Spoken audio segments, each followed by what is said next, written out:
Fala galera, como é que vocês estão? Espero que sejam bem, sejam bem-vindos a mais um vídeo do nosso canal. Como vocês sabem, ou talvez não saibam, eu sou Italo Marques e esse é o Noir no Ar.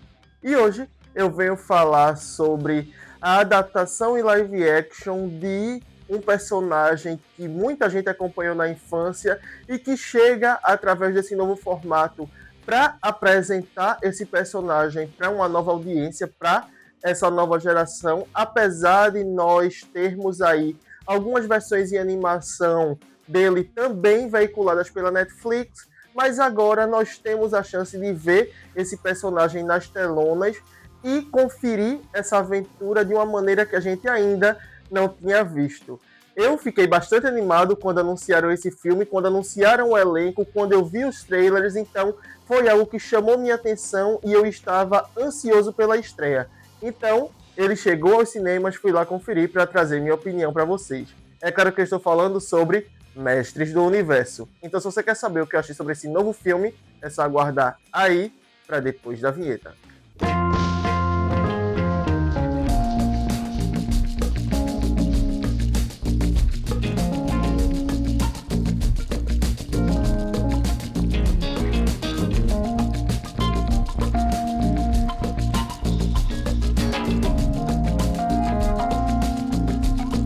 Bom, antes de a gente começar, vocês sabem que eu tenho que vir aqui e pedir para vocês darem like no vídeo, se inscreverem no canal, ativarem o sininho para não perder nenhuma das próximas notificações aqui do Noir, comentar, compartilhar, passar parte de vocês daí, que a gente faz a parte da gente daqui, para entregar conteúdo para vocês.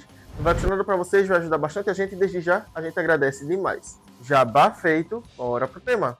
Em Mestres do Universo, nós somos mergulhados no mundo de Eternos, que é o lugar onde o reino em que a história se passa está localizado. O reino de Eternia, governado pelo rei Rendor e pela rainha Marlena. Os dois têm um filho, o príncipe Adam, que é tudo o que o pai nunca esperou que ele fosse. Ele é o menor na turma de cadetes que estão sendo treinados ali para combate, para aprender a se defender.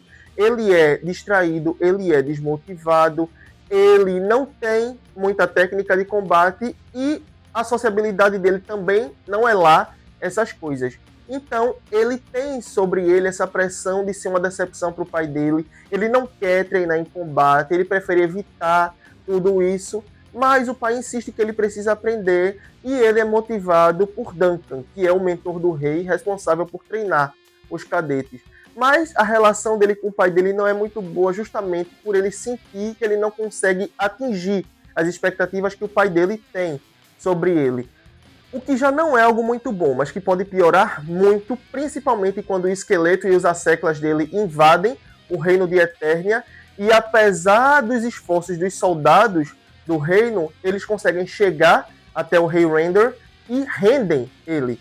Numa tentativa desesperada de salvar a vida de Adam, a rainha Marlena vai até a feiticeira do castelo de Grayskull e pede que ela tire Adam de lá, e envie ele para um lugar seguro onde ele nunca vai ser encontrado. E é assim que Adam é mandado junto com a espada do poder para a Terra e é pedido que ele nunca perca essa espada. Não é surpresa para ninguém que ele vai perder a espada.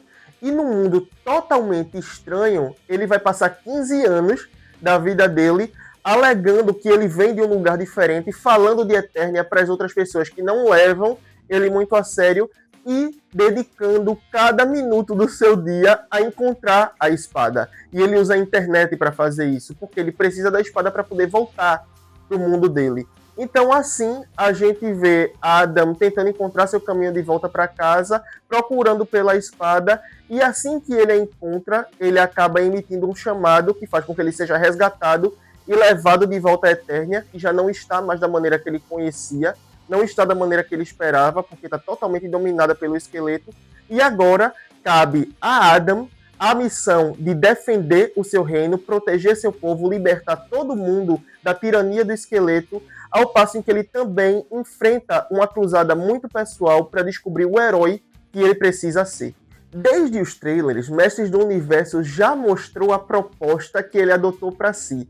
Ele mostrou a sua razão de ser e o seu propósito desde dos primeiros visuais que saíram do filme. A gente sabia que a intenção dessa produção era se apresentar como aquela aventura divertida, bem nos moldes ali de Sessão da Tarde, que a gente está acostumado a ver, com lutas épicas, com cenários fantásticos, criaturas mitológicas, e a partir daí conquistar o público que está cada vez mais carente desse tipo de aventura. Porque a última vez que nós tivemos algo nesses moldes foi em Dungeons and Dragons Honra entre Rebeldes, que é um filme muito bom. Eu já falei dele aqui várias vezes no canal sobre como ele é injustiçado, porque ele é um filme que é muito divertido, muito competente, o elenco é ótimo, os efeitos também, mas que ele nunca encontrou o público dele, mas que nunca encontrou seu público, porque a impressão que ficou é que ele estava meio perdido no meio do caminho entre conquistar uma nova audiência ou trazer o público que já estava acostumado e familiarizado com a lore para assistir ao filme. E no meio do caminho ele acaba não atingindo nenhum e nem outro. E isso é realmente uma pena. E Mestres do Universo chega com essa mesma missão. Apresentar os personagens que o público já conhece através das animações clássicas para essa nova geração, mas também trazer quem já consumia as histórias desses personagens para acompanhar essa nova roupagem que deram a essa história, mas sem levar ela a sério demais, porque o fato do filme ser um live action não torna necessário fazer dele uma aventura muito séria que quebraria a identidade visual e aquilo que o público já espera de uma aventura de He-Man. Porque grande parte da popularidade que a animação tinha se devia à carga de humor que ela tinha. He-Man já fornecia memes para o público antes mesmo da internet se tornar tão popular quanto é hoje.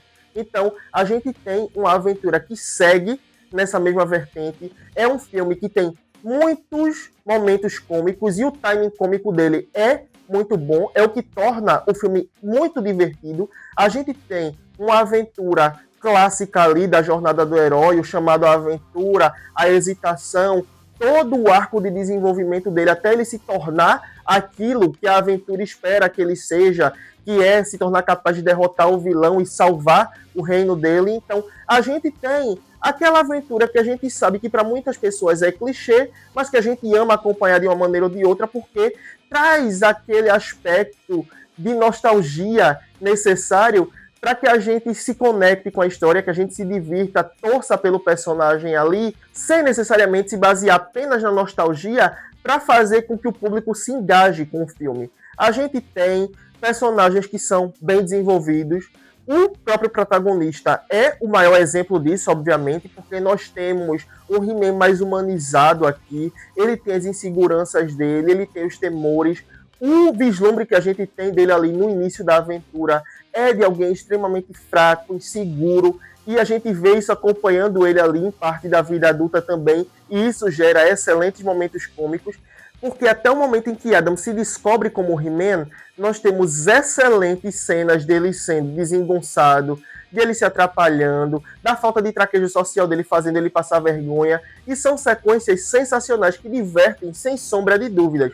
E mesmo que ele se torne o He-Man, ali nós ainda conseguimos enxergar essa humanidade dele ali, que aproxima mais esse herói da realidade, daquilo que o público é. Porque todo mundo tem inseguranças, todo mundo é desajeitado em certos momentos, e isso torna esse personagem mais real, mais crível.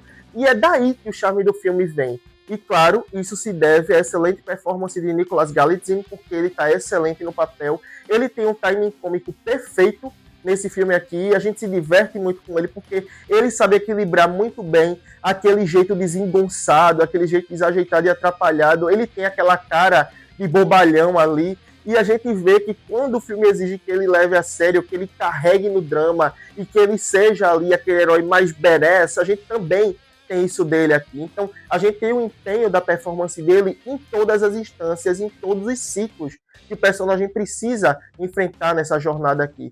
E é um trabalho muito bem feito, assim como também o resto do elenco, porque Camila Mendes, como Teela, também está muito bem. Ela tem uma química muito boa ali com Nicolas Galitzine, e a gente vê que a dinâmica ali, o jogo entre He-Man e Teela dentro do filme é também um dos carros-chefes ali, embora a gente tenha excelentes quebras de expectativas dentro desse filme aqui, porque dentro dos moldes clássicos de uma aventura como essa, a gente tem o herói e a mocinha ali tendo um envolvimento romântico, e o filme sugere isso em alguns momentos, mas depois ele vai lá e ele mesmo faz com que a gente se surpreenda com a forma como isso é conduzido dentro da narrativa, o que não anula que isso possa acontecer em um momento futuro, mas que inicialmente não é esse o propósito aqui, não é esse o foco. Então a gente tem esse momento aí que a gente espera por algo e não é exatamente aquilo. O que já é, de fato, uma quebrada ali no clichê tradicional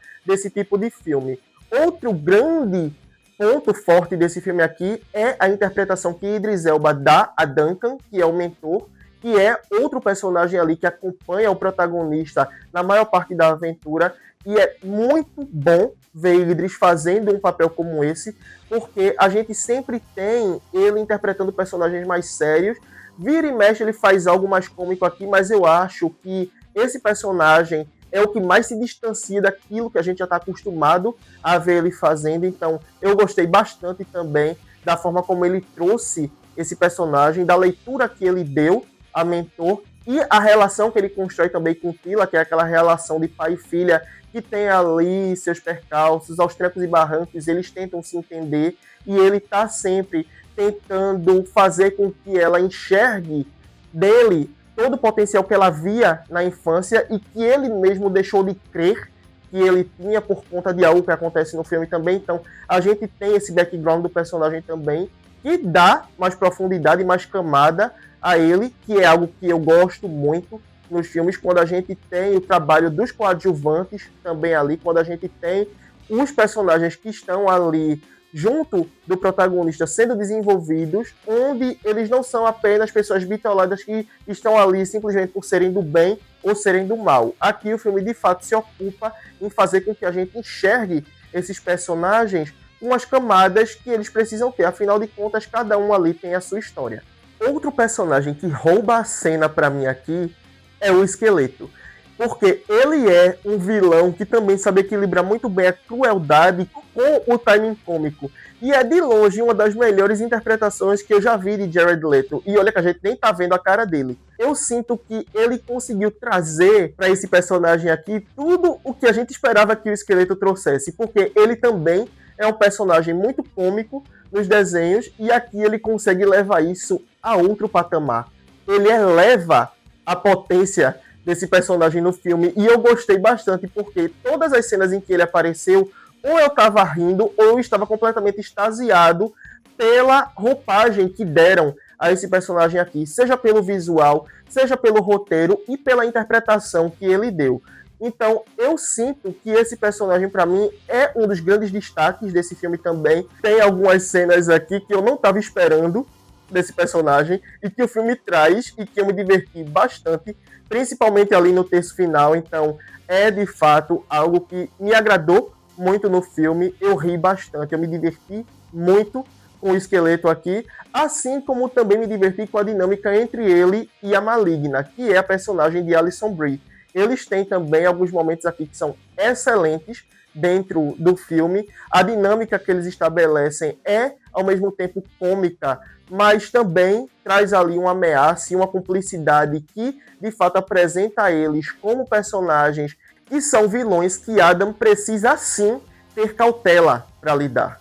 Outra personagem que me agradou bastante também foi a Roboto, a robô dublada por Kristen Wiig, que tem uma dinâmica mais próxima com o personagem de Idris Elba, que é o mentor, e que no meio do filme eu já estava vendido para essa dupla, porque a parceria deles em cena é excelente, o timing cômico é maravilhoso, as cenas de combate são incríveis também, então foi algo que despertou ainda mais meu interesse no filme, como se eu já não tivesse bastante interessado com tudo que eu estava vendo até ali. Mas um personagem que eu estava bastante animado em ver nesse filme aqui era Pacato, e ele tem participações pontuais no filme aqui, ele aparece no começo e no final dele, em grande parte da narrativa ele não está presente. E eu entendo o porquê, talvez seja porque demandava muito CGI, colocar um tigre ali em todas as cenas, então eles acabaram optando por colocar esse personagem em momentos chaves da história ali, para usar o budget do filme em algo que fosse mais importante para a narrativa. Então a gente tem aqui o Pacato aparecendo nos momentos mais importantes, mas a presença dele não é tão grande no filme. Mas nas cenas em que ele esteve ali presente, foi algo que me agradou também, é um personagem que eu gosto muito desde a infância, então eu estava ansioso para ver o Gato Guerreiro, e o que o filme apresenta dentro das possibilidades desse personagem aqui me deixou feliz também. Assim como todos os outros personagens da animação que são trazidos nesse filme aqui, como é o caso da feiticeira interpretada pela sempre maravilhosa Morena Baccarin, que é uma das duas brasileiras no elenco do filme, porque Camila Mendes também é meio brasileira, então a gente também conta ela como parte do Brasil. A gente tem outros personagens como Ariete, Fisto, Mandíbula, que são trazidos aqui e que aproxima a gente daquela sensação de assistir He-Man em animação na infância. Então, é um filme que faz com que a gente mergulhe nesse mundo através da aventura, dos personagens, da forma como eles trouxeram um design que é bastante fiel àquilo que a gente via na animação e também nos visuais gerais do filme, porque a forma que eles constroem Eternia em live action traz aquele que de fantasia, de magia, de mundo fantástico. A gente tem, sim, alguns cenários ali que são bastante irreais, que são coisas meio cartunescas, mas que condizem com a proposta que o filme quer trazer. Então, a gente simplesmente abraça, embarca na aventura, se diverte com ela, porque é isso que o filme faz. Ele não poupa esforços para agradar o público. Ele sabe que é muito difícil conseguir uma unanimidade de aprovação ali, mas ele está determinado a tentar fazer isso, e é isso que ele faz. Ele segue nessa missão de divertir você até o último minuto dele. E no meu ponto de vista, ele conseguiu fazer isso. E em meio a tudo isso, nós também temos alguns easter eggs durante o filme que os olhos mais treinados vão conseguir pegar. Temos a participação de Dolph Lundgren, que foi quem interpretou o He-Man na versão do filme dos anos 80, fazendo uma pontinha aqui. E é sempre bom ter esse aceno para o passado, então é uma cena que deixa a gente com um sorriso no rosto de ver ele ali numa passagem de bastão implícita de um He-Man para outro. Então é algo que me agrada também nesse filme aqui, e a forma como eles apontam para um futuro de uma possível franquia, que eu espero que se desenvolva, porque eu me diverti bastante com o filme, como vocês sabem, e que vem através de 3 cenas pós-créditos no filme. Então não saia da cadeira até os créditos estarem totalmente finalizados, porque você pode acabar perdendo alguma coisa. Se você está procurando uma farofa clássica de um filme galhofa que não se leva a sério, vai assistir Mestres do Universo, que ele é a melhor pedida para alguém que está em busca desse tipo de entretenimento. Então é isso, galera. Essa foi minha opinião sobre Mestres do Universo. Eu espero que vocês tenham gostado. Se vocês gostaram, não esqueçam de dar like no vídeo, se inscrever no canal, ativar o sininho para não perder nenhuma das próximas notificações aqui do Noah. Comentar, compartilhar. Manda esse vídeo aí para galera que curte os temas que a gente traz aqui, os debates que a gente levanta, mas que ainda não sabe que a gente existe. Não pede para a pessoa se inscrever, não. Deixa ela vir, ter a própria experiência e aí ela decide se inscreve ou não. Não vai puxar nada para vocês, vai ajudar bastante a gente e desde já a gente agradece demais. Se você é novato, vai ter mais vídeos linkados aqui no card para você conhecer mais sobre o nosso trabalho aqui no Noah. Se você é veterano, eu te agradeço por ter visto esse vídeo até aqui. Eu aguardo todos vocês na próxima, sendo novatos ou veteranos. E até lá, tchau!